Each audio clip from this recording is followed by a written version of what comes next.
Today, we're diving into the story of one of the most fascinating and honestly paradoxical spiritual figures of the 20th century.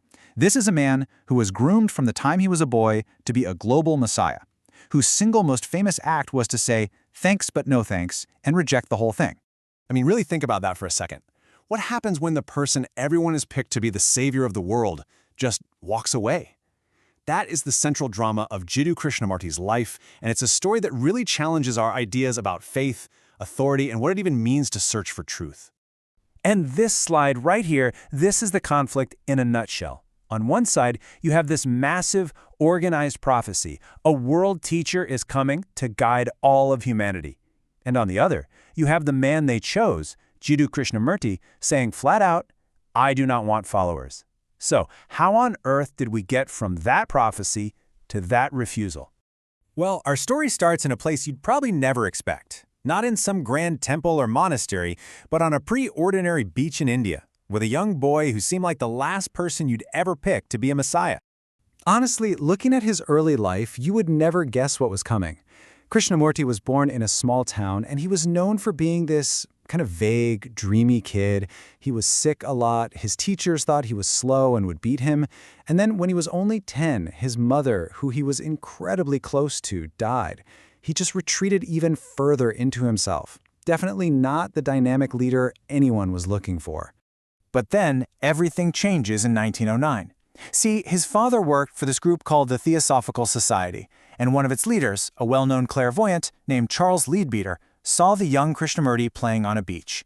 Leadbeater was just floored. He claimed the boy had, and I'm quoting here, the most wonderful aura he had ever seen, one that was totally free of selfishness. And in that one moment, a destiny was declared for him. And with that discovery, Krishnamurti's life was basically no longer his own. He was immediately pulled into this intense, all-consuming program designed to shape and mold him into a global spiritual figurehead. And they move fast. I mean, really fast. Right after being discovered, he's legally adopted by the Society's powerful president, Annie Besant. A couple years later, they create this huge international organization just for him, the Order of the Star in the East, with thousands of followers ready and waiting. For the next decade, his entire life was about being educated, polished, and paraded before the world as the next big thing.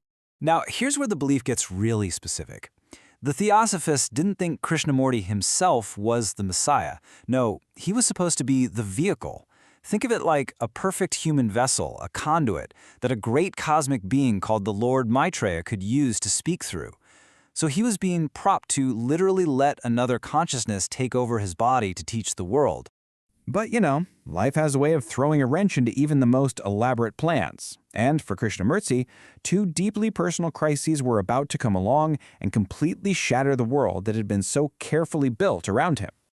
The first was this mysterious thing he simply called the process. Starting in 1922, he began having these overwhelming experiences. They involved excruciating, almost unbearable pain, especially in his spine and neck. But they were followed by these moments of incredible mystical insight that were completely changing him from the inside out.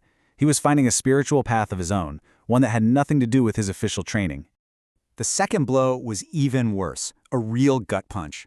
In 1925, his younger brother, Nietzsche, who was his best friend and constant companion, died from tuberculosis. This was devastating because the Theosophical leaders had promised Krishnamurti over and over that the powerful spiritual masters guiding them would protect Nietzsche. When he died anyway, Krishnamurti's faith in any external authority, any guru, any master was just gone, completely broken. So now you have a man whose carefully constructed worldview has just been torn to shreds. And all of this sets the stage for one of the most stunning public renunciations you can possibly imagine. Seriously. Try to picture this scene. It's August 3rd, 1929 in Holland. You've got 3,000 devoted followers gathered for their annual camp. His adoptive mother, Annie Besant, is right there in the crowd. The entire Theosophical world is watching, holding its breath expecting a profound teaching from their world teacher. And Krishnamurti walks up to the stage. And then he starts to speak. And he drops this bombshell. I maintain that truth is a pathless land. With just those few words, he begins to tear down the entire structure. He's saying you can't find truth by following a leader or a religion or a system, any system.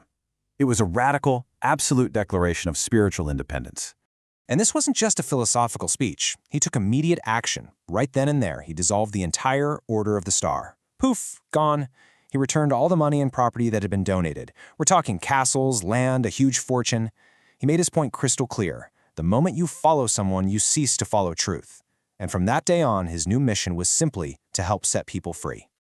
Okay, so if he's not a guru, and he says there's no path to follow, what did he even talk about for the rest of his life? Well, this is where we get to the real core of his philosophy. At the heart of it all is this idea he called choiceless awareness. And it sounds complex, but it's actually pretty simple. It's the act of just looking at your own mind, your thoughts, your feelings, without doing anything about them. No judging, no analyzing, no trying to fix it. If you're angry, you just observe the anger itself, as it is. It's about seeing what is, purely and directly. So his whole message boiled down to achieving freedom from the known, all the stuff we've been told, all our conditioning. First, reject all external authority, even him. He insisted that real insight only comes from looking within yourself. And here's a key part. He said the observer isn't separate from the thing it's observing. So you're not a separate you that is feeling anger. In that moment, you are the anger. He believed that seeing this directly is what dissolves our inner conflict. True transformation for him had to be radical and happen inside you, not through some external system. And he lived this philosophy. For 57 years after he dissolved the order, he traveled the world relentlessly, just talking.